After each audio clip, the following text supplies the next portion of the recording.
به نام خداوند بخشاینده مهربان.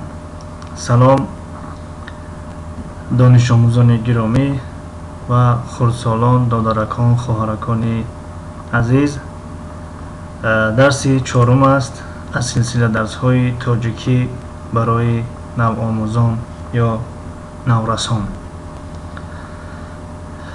الفبای زبان تاجیکی حرف و.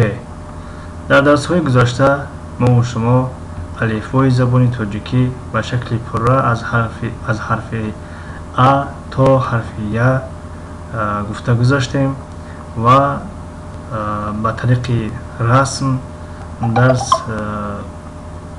حرف ا ب را گرفتیم و اکنون امروز باشد حرف و را میگیریم. حرف و اینش شکل کتابیش است. خب وی کلان، وی خرد، یعنی در کتاب، در مجله، در روزنامه ها وقتی ما و شما اگر مکتب رویم یا کتاب خوانیم، در کتاب ها این گونه شکل حرف و را میبینیم. چه خیلی گفتیم؟ وی کلان و وی خرد. خب اینش باشد وی دستنویس. وی دستنویس، وی که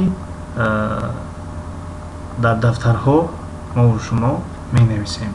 وی کلان و وی خرد. خب با حرف و در اینجا سه کلمه آورده ایم و این رسم ها دلالت به این کلمه ها میکنند. اولین کلمه ورزش. ورزش، ورزش. در اینجا دو هجا است. هجای اول ور، هجای دوم زیش. هر دو هجاها هجای بسته هستند.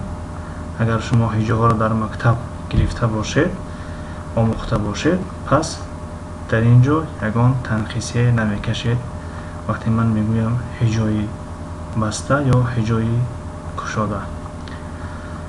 خب کلمه دیگر والدین. والدین، والدین اصل کلمه زبان عربی است.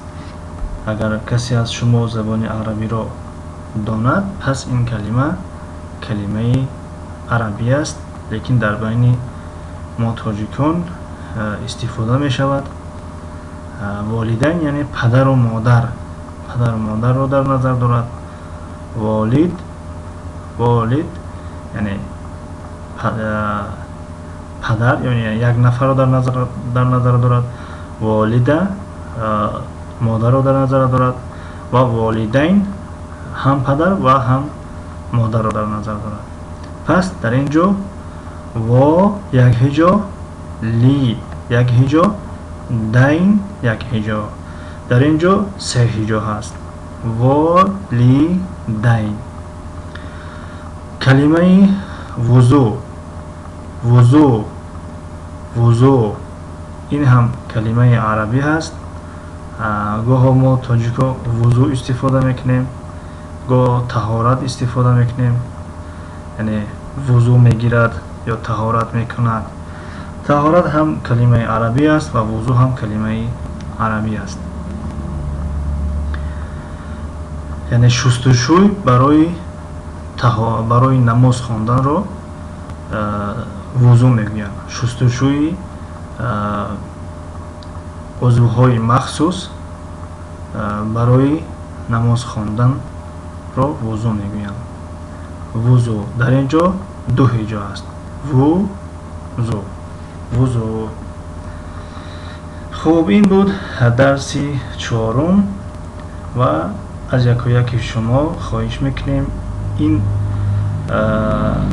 کلمه های درس امروزه را در دفترتان نویسید و اگر وقتتون باشد این حرف دستنویس را، حرف وی کلان و وی خود را در دفترتان نویسید.